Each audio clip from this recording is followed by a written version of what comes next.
Welcome back. If you're just tuning in, be sure to check out my previous videos so this one makes more sense, or not. You can choose your own adventure.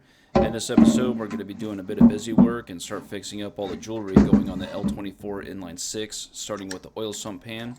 I already stripped this using oven cleaner and evapor rust. Now I'm just going to get all the gasket chunks off and, wire brush it.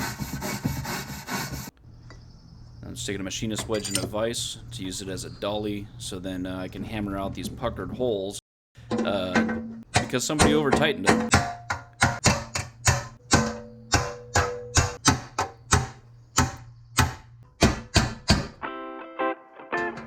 Alright, let's load this up and get over to my buddy Chris's house for powder coating. Why are you scared? Bunch of chickens.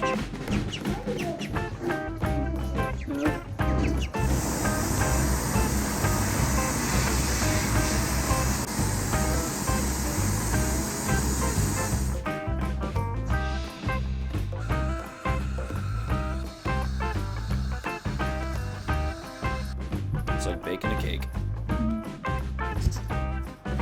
Would you look at this thing of beauty? So I'm going to coat the inside with some oil that I have laying around the garage. Got to clean out all the blast grid and make sure that there's no residue or anything. Plus it's going to coat it and protect it while I'm building the rest of the motor so I don't get any rust. Ooh, pretty. Okay, let's get this pilot bushing out. So I'm going to try something that I've always wanted to try, and that's stuffing bread down inside behind the pilot bushing and then hammering it out, hoping that the force of the bread squeezing out removes the pilot bushing with it.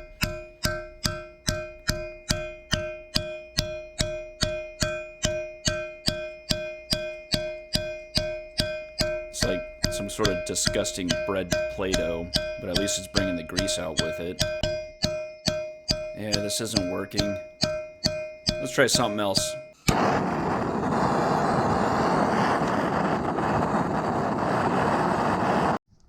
Dude, don't eat that bread. Here's some fresh stuff. There you go. Alright, I think I'm done playing around with this. You are definitely coming out. Okay, let's give this a little mechanical persuasion. Oh, would you look at that? Let's get behind it here. Yeah.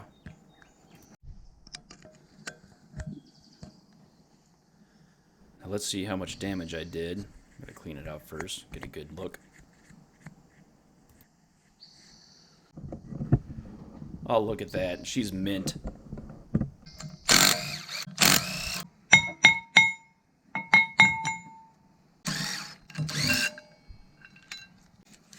Okay, we're just going to go ahead and polish up this crank. I'm going to be using various levels of sandpaper all the way down to crocus cloth. But you still want to leave a little bit of a tooth on there, something to carry the oil. But, just follow your heart.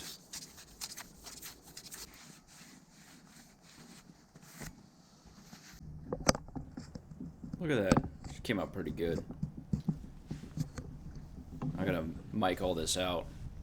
Ooh, shiny.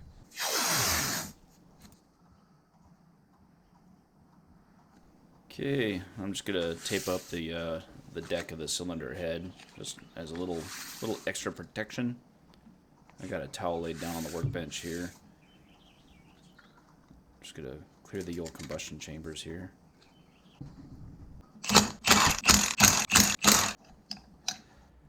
So now I gotta lower all of the adjustment screws and give myself as much room as I can.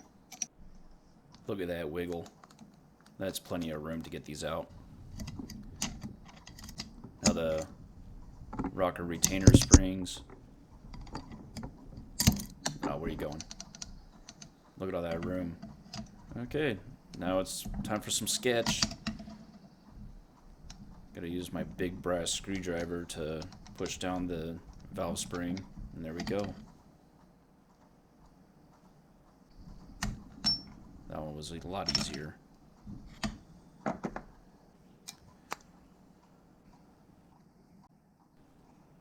little valve shim. It's got some wear on it.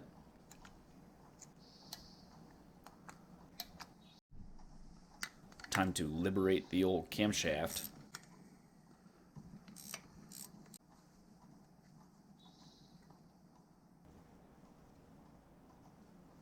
Looks good. Got a little timing mark here for the cam sprocket. Okay, careful. Careful. Oh god.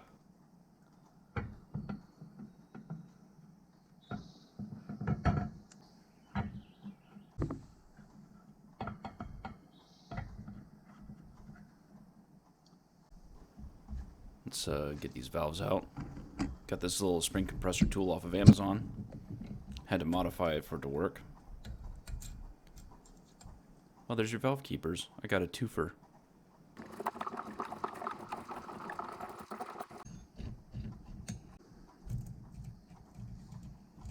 Alright, these little springs are coming out.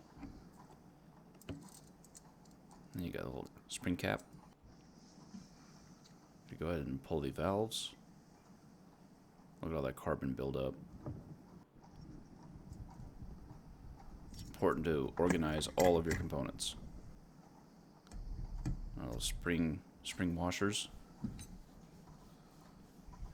and the valve seals. These are junk, so I'm just removing them any way I can. And then the little washer underneath of the valve seal. So I chucked up the valves in a drill and using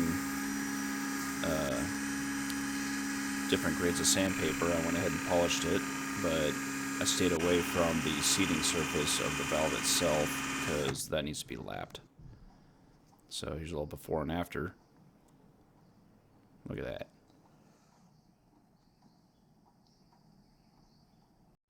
Time to lap some valves. So this compound that I'm using, it begins as a coarse grit, and then it breaks down into a finer grit as you lap the valve, and it worked really good. The brass valve seats for the intake, those ended up getting replaced with hardened steel. They were just pounded way too far in, so my valve geometry wasn't coming out with the stage 3 cam. I couldn't achieve a good rocker to camshaft gap. Alright, looks like it's back to the machine shop to replace these seats. Okay, now that we're back from the machine shop, we got hardened seats installed. We're gonna go ahead and do a final assembly on this. I decided not to include the valve geometry, piston to valve clearance, and all the measurements and everything in this video. It would have ended up making this video like 2 days long. It's a lot of work, it's a lot of measuring. You got to make sure that you're following all of your references and your manuals and all the technical data that you can find regarding whatever motor is that you're assembling.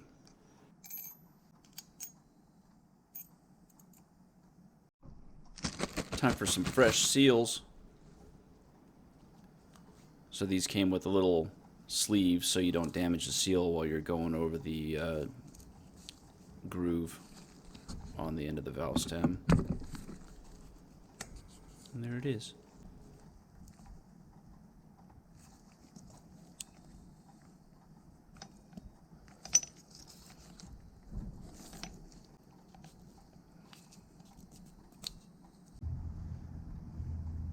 So I'm using heavier springs that came with the Schneider Stage 3 cam kit, including all new rockers and lash pads and pretty much everything.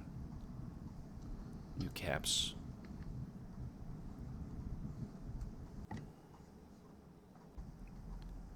Time to get this janky Amazon compressor tool back to work. It's probably easier to do this vertically, but it was hard to film and get all my fingers in there. I'll make it work. There we go, a little brass pick.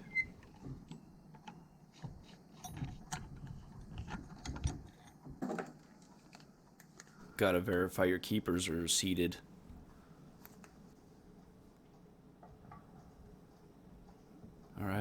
Final install of the cam.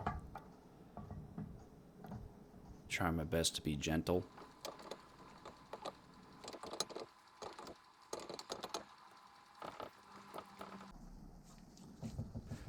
So I had the machine shop line bore the cam towers. Now we're going to install the retainer, make sure that your cam gear timing mark is on the front for this engine anyways. They do provide enough slop to where this thing could rub on the nose of the camshaft, so as you tighten it, you got to verify that there's no binding. Otherwise, it'll just wear a groove. A little bit of oil. Time for the new lash pads.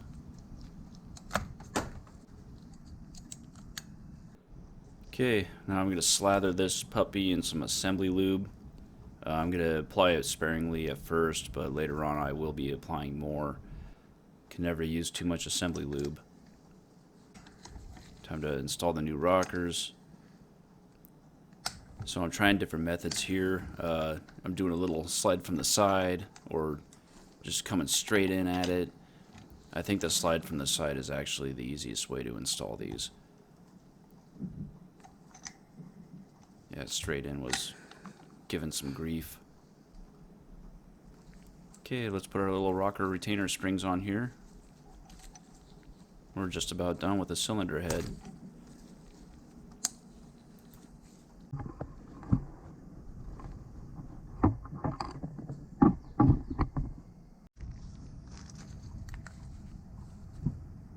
One last little look over, make sure it's all there.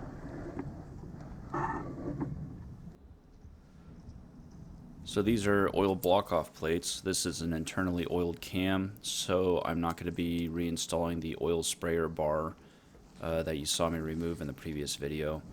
So this one blocks off the oil ports, so it would build up pressure and force the oil to go through the camshaft, and then the oil will exit through the lobes and directly oil its friction surfaces, as well as spill it all over the, the valve train. Okay, time to open some presents from the machine shop. What do you think it is?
Would you look at that? That thing is gorgeous.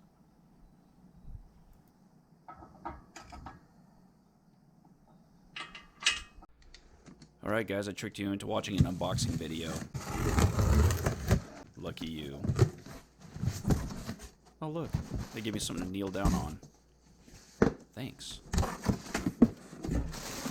There's packing bags, just little wind bags. I hate these things.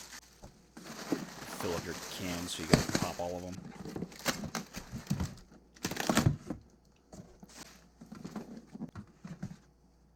So what this actually is a fan shroud and dual fan kit.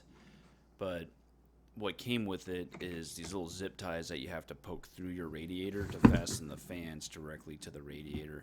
I'm not going to do that. I'm going to bolt them directly to the shroud, so that way if I ever need to take these out of the engine bay for whatever reason, I just pull the 4 bolts, unplug 2 plugs, and then remove the entire shroud and fan set.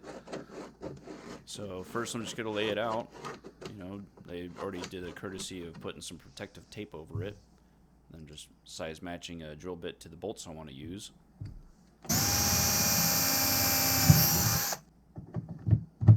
Fits.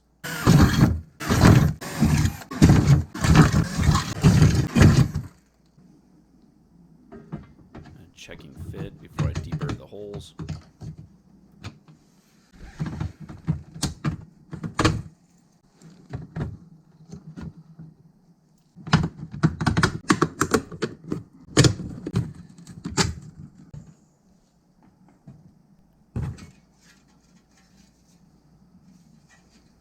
Okay.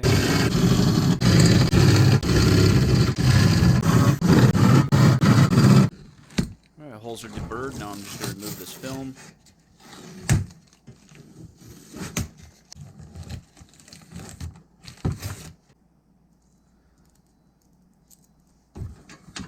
So I'm putting the bolts in through the back side because you don't want anything protruding into the radiator from the shroud.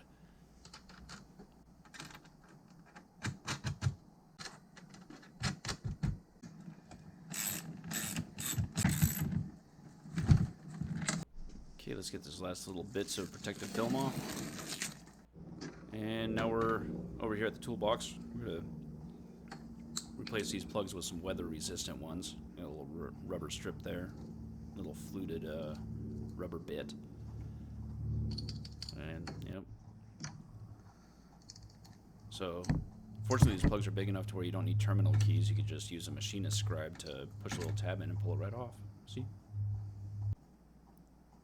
So this is super tedious. I'm putting these little fluted boots on the cables and crimping the new little connectors on there. These particular connectors have a 1 and a 2 scribed on them, so you know you don't get your wires flipped around backwards between the male and female plugs. Just got to do 2 of them. And then you push those little fluted boots up inside of the plug to prevent water from traveling down the wire and getting into the internals of the plugs.